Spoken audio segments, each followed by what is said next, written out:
We are 1 week away from the inauguration of Donald Trump as President of the United States once again. So what can we expect from his second term? Hi, everyone. I'm Sean Calebs. I'm sitting in for Anna Naidu, and you're watching The Heat.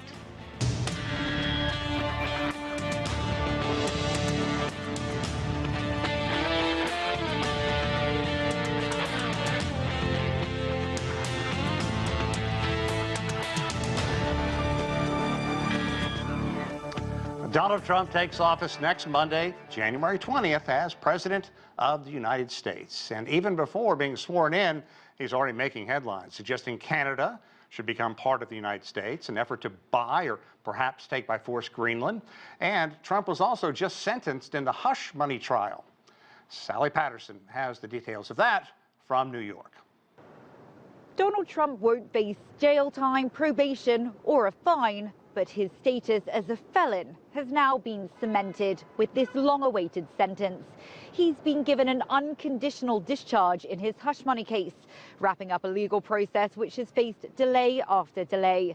A last-minute attempt to block the sentencing through the Supreme Court didn't work, and it finally went ahead on Friday. Speaking in court, Judge Juan Merchan called the case extraordinary, saying the court had never seen such a unique and remarkable set of circumstances. The president-elect wasn't even required to turn up in court. Instead, he video called in from Florida. But this is a courthouse he's all too familiar with, having spent days on end here. His criminal trial spanned 6 weeks, with a jury hearing testimony from 22 witnesses. Those included Stormy Daniels, the adult film star who claimed she had sex with Donald Trump and was paid to keep quiet about it, which he still denies. Prosecutors said that the way the money was filed was illegal. Jurors unanimously found him guilty on all counts. Given an opportunity to speak, Trump told the court this has been a terrible experience, calling the case a political witch hunt, which his lawyers said should never have been brought in the first place. They say they'll appeal the sentence, but that's a process that could take months or even years. And by then, America will have a new president, the first ever to be criminally sentenced. Sally Patterson, CGTN, New York. Okay, we have a lot to talk about. Let's bring in our panelist here in Washington, D.C. Frank Sesno, professor at the School of Media and Public Affairs at the George Washington University and former CNN Washington bureau chief. From Palm Beach in Florida, Eric Bolling, the host of the Bolling Podcast and show. Joseph Williams, a journalist and former senior editor of U.S. News and World Report, joining us from Silver Spring, Maryland. And John Fishwick is a trial lawyer and former U.S. attorney for the Western District of Virginia. He joins us from Roanoke in Virginia. Welcome to all of you. A lot to get to. John, I want to begin with you, if I can, because as Sally just detailed, Trump was sentenced, but he's not going to do any time, any probation. Explain to us what unconditional discharge means and why this unusual, rarely used entity was used in this case.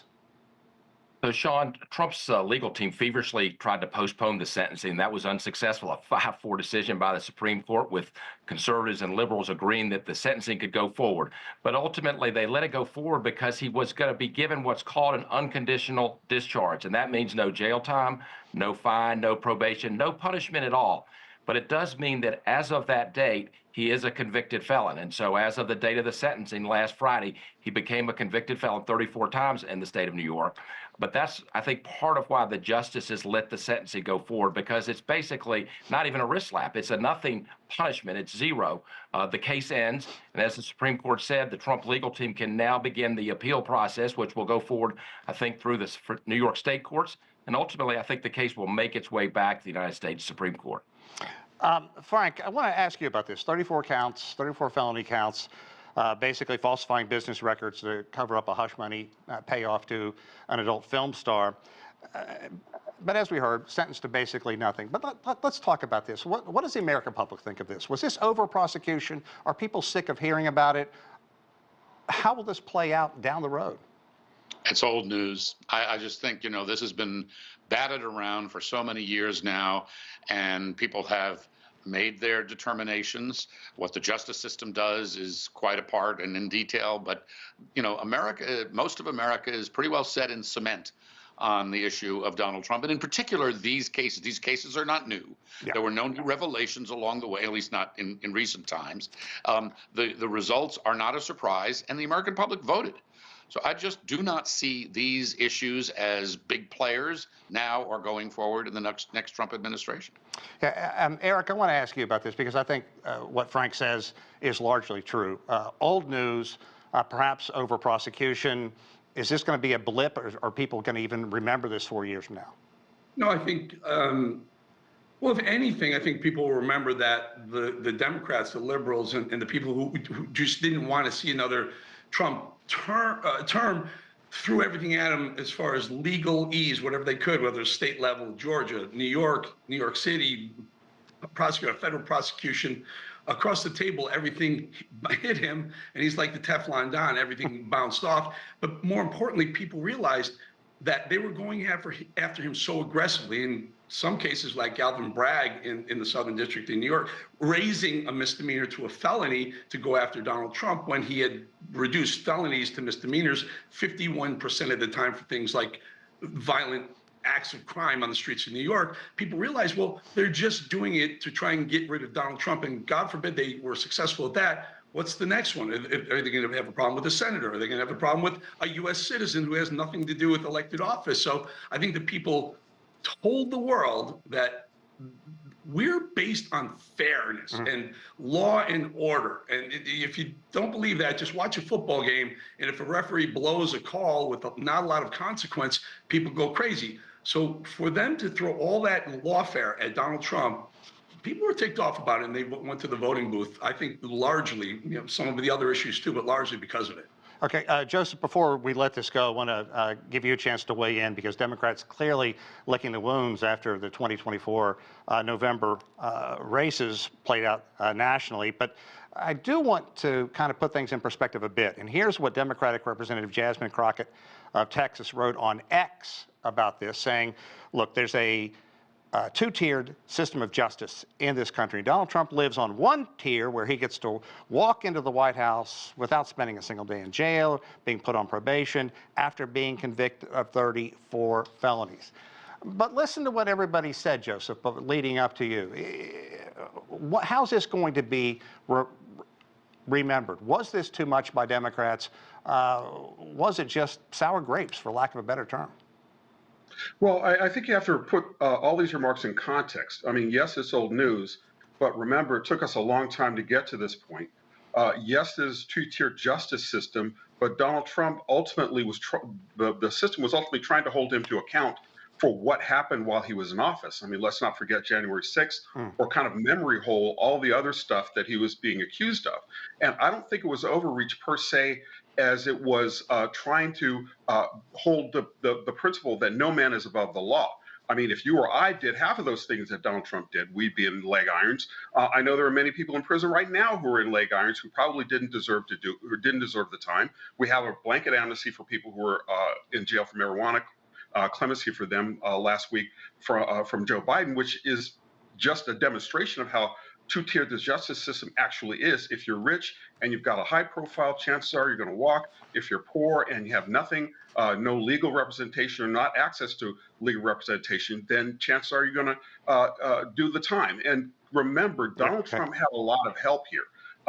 Yes, Democrats shot themselves in the foot a time or two, but remember, the impeachments were decided on very narrow votes in a Republican majority Congress, and those votes were very narrow, and many Republicans after those votes expressed regret. Mitch McConnell comes to mind. Secondly, Judge Eileen Cannon helped memory hold some stuff down there, where she broadly kept the prosecution from going forward in a couple of cases. In Georgia, the prosecutor there shot herself in the foot with an extramarital affair that literally had nothing to do with the case, but had everything to do with appearances. So I think we need to put this in context. Yes, Donald Trump is going to come to office. And I think also the Supreme Court did what they did, and the Judge Marchand in New York did what they did, not for present day, but for history, because Donald Trump will forever have that mark next to his name. It's not going to be erased, no matter how much he wanted it to be erased. And he spent an awful lot of money trying to make that so. Okay, let's move on and talk about some things that are cooking now and will be talked about in the near future. Frank, I want to talk to you about your thoughts on Trump's comments about Canada, perhaps being the 51st state of the United States, and also Greenland, and not ruling out the use of military power to secure it in the U.S. national security interest. Your thoughts on that? Well, first of all, I think this not ruling out military power is a little bit of a straw man, as we say. I don't think there's any chance that Donald Trump is going to use military force to take Greenland or Canada or the Panama Canal Treaty, Panama Canal for that matter. Right. I do think that what he's doing, though, is flexing his muscle and saying that America's strategic interests go in new directions, shall we say, because of climate change and what's happening in the Arctic and the big power rivalry in the Arctic. And it's a way for him to air his grievances over what's been taking place in the Panama Canal, overcharging and under maintenance, he might say.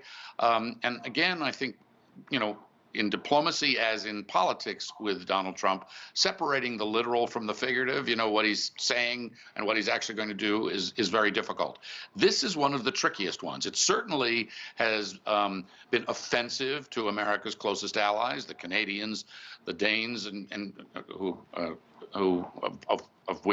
which oversees Greenland, right. Have not been amused by this, shall we say.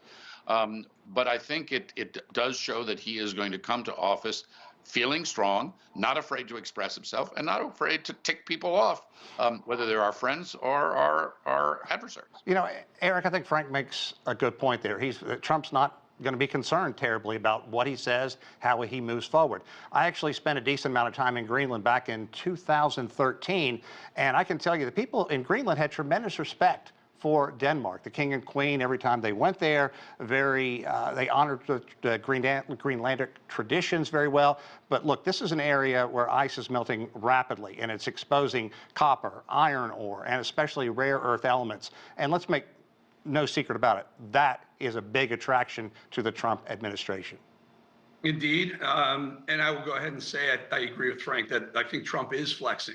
I think he's telling the world exactly what the American people told him. They've given him a mandate. Now he's clear to see a race that we were told was so close to be so far off that Trump overwhelming 312 electoral votes. That's a mandate the American people said, we trust you, we want you, go for it. And I believe that's why you see Mark Zuckerberg going to the White House twice, hat in hand. You see Jeff Bezos going to the White House, handing Melania a $40 million check to do a documentary on her life. I think then Trump takes one step further. He's not even in office yet, and says, these tariffs will be punitive if you don't play fair with me. He's probably going to do something similar with NATO. If you're not going to pay your fair share of NATO, maybe we'll disband NATO. Maybe we'll throw you out. Trump feels like he's unstoppable, and so far he is. Trudeau, it was a joke about Canada being the 51st state. All of a sudden, Trudeau gets a little nervous, comes flying down, and Trump realizes he had Trudeau on the heels. He doesn't like Trudeau, has him on the heels, and Trudeau steps down. Yeah, a lot of Canadians didn't like Trudeau either. So the world is on bended knee to Donald Trump right now, and Frank's right. He's flexing, and everyone else is flinching. John, what about legal precedent? Is there any legal precedent out there that would allow the United States to say, look, we have a lot of cash floating around. We'd like to buy Greenland? Well, I certainly think America could. I agree with what the panelists have said. I think Trump is flexing. And I think a difference from, say, when he was president the first time, everybody was kind of indignant. We'll never do that. We can't do that. I think now people say, well, maybe there's something to this Greenland thing. Maybe we need to have more with our military over there. Maybe there's some trade opportunities. I'm not sure we're going to buy Greenland. I guess there's a way we probably have to have some treaty with Greenland that would be passed by the Senate, the legal way to do it. But I really do think he's flexing his muscles. He's looking for ways to do things. And also, it's easier to talk about taking over Greenland than it is about lowering the price of eggs next week. It's more interesting and exciting to talk about taking over Greenland. So I think he is flexing. I think something might come out of that. And I think the first go-round, I know we're going to talk about this maybe later tonight, the first go-round when he was president, I think everything would have been resisted completely by the Democrats. I think this time they're going to go along with things, and Greenland may be one of those things.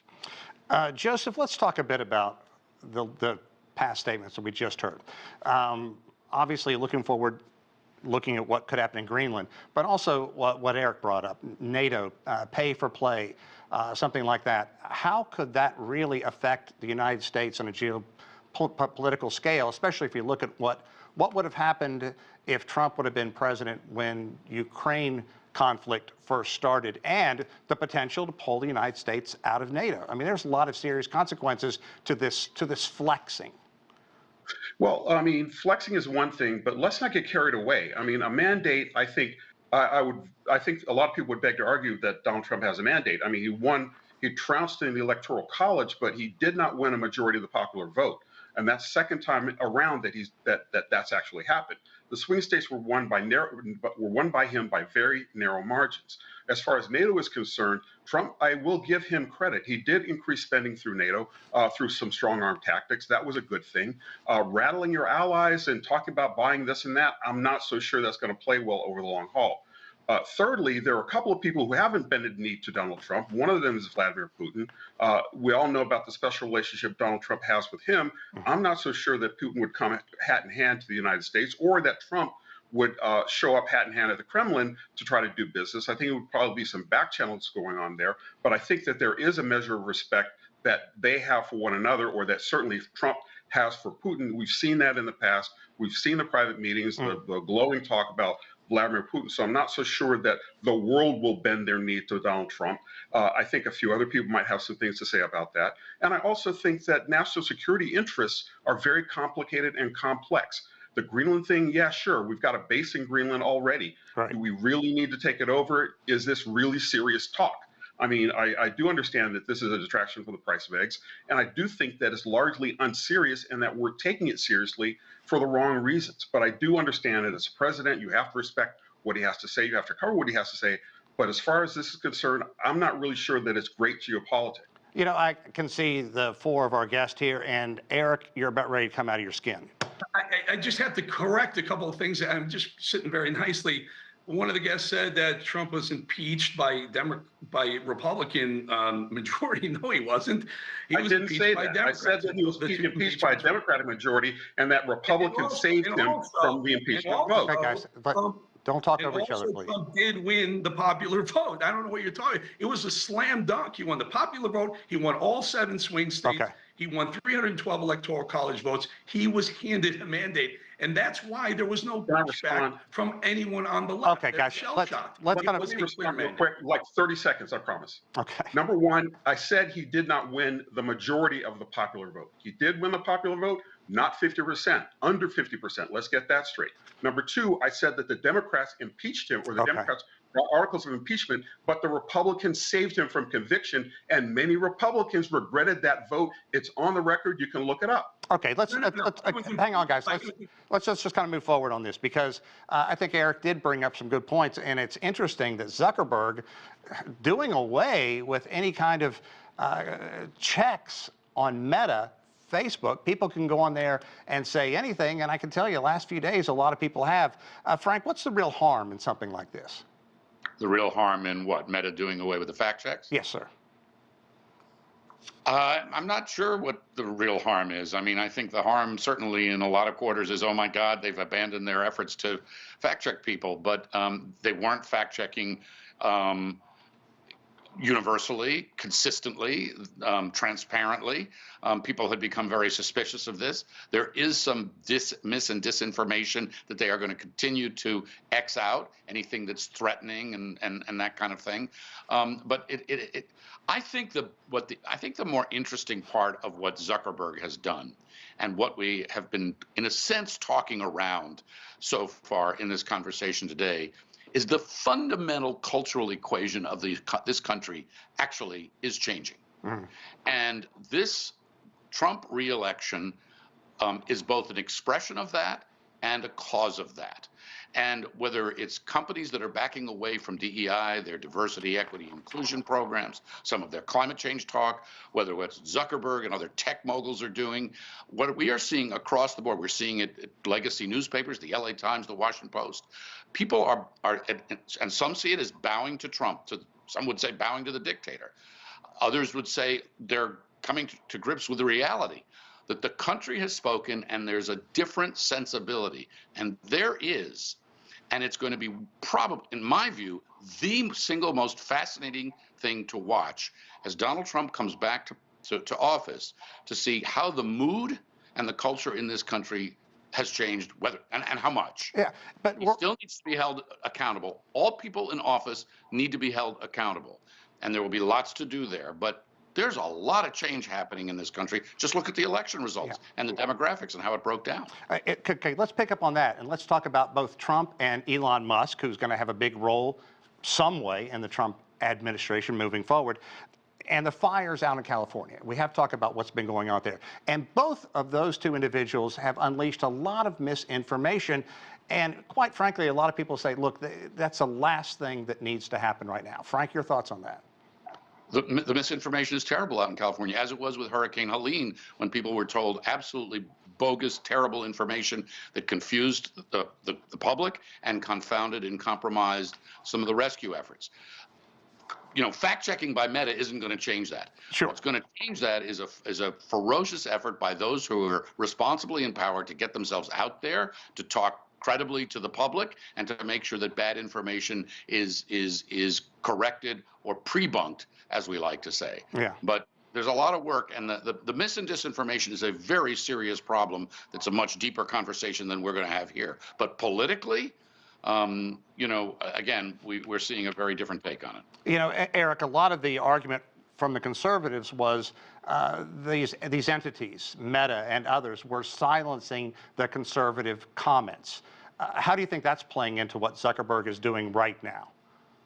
Well, I think, well, Zuckerberg himself said, sitting down with Joe Rogan on a podcast, that they were forced. They were forced by the White House and the Democrat Party to lean into what you just said, Sean, to censor some things that they felt was misinformation. Now, that's censorship straight up. And for Zuckerberg to admit that they had done that, or, you know, it goes back to the time when the Hunter Biden laptop story was censored by all these different, you know, Twitter at the time when Jack Dorsey owned it, and Facebook at the time. And then later on, Trump himself gets pulled off of Twitter and Facebook. He was banned from those sites, and a lot of those things ended up being absolutely right. And so Zuckerberg now, I just find it fascinating, guys, that now in the wake of a massive win by Trump, and the world kind of bowing to Trump, Trudeau, Canada, around the world, Bezos, for God's sake, the Washington Post owner, bowing to Trump, I find it now that everyone comes out and says, well, you know, we may have gone a little too far. Would they have said that if it was Kamala Harris as president, or would they have just continued to run in that direction? I would bet anyone dinner that it would have continued to go in that direction, censorship of conservative voices, because they got away with it for a long time. John, if I could bring you in, let's talk about Elon Musk and also Steve Bannon, because there's apparently trouble in House MAGA right now. Bannon indicating that he wants to have Musk out of power, out of Trump's ear by Inauguration Day. What are your thoughts on this? What could it do? And how is this going to play out, do you think, moving ahead in these critical weeks? I think particularly as it relates to the immigration issue, this is going to be a challenge for Trump to deal with, because Bannon is the hardcore right within the Republican Party that is beating the drums on immigration.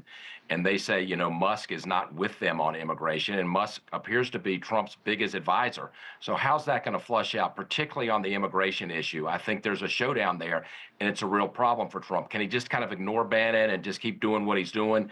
I don't think so. At some point, Bannon, who's very good at public relations as well, is going to do everything he can to highlight this. I think it'll make it tougher to get the immigration program going for Trump.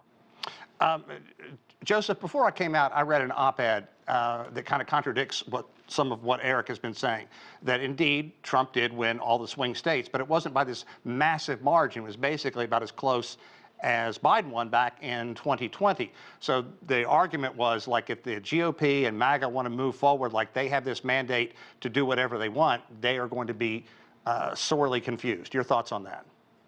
Well, I mean, it's already starting to play out. I mean, two words, Attorney General, all right? Think about the rotation that's gone through there.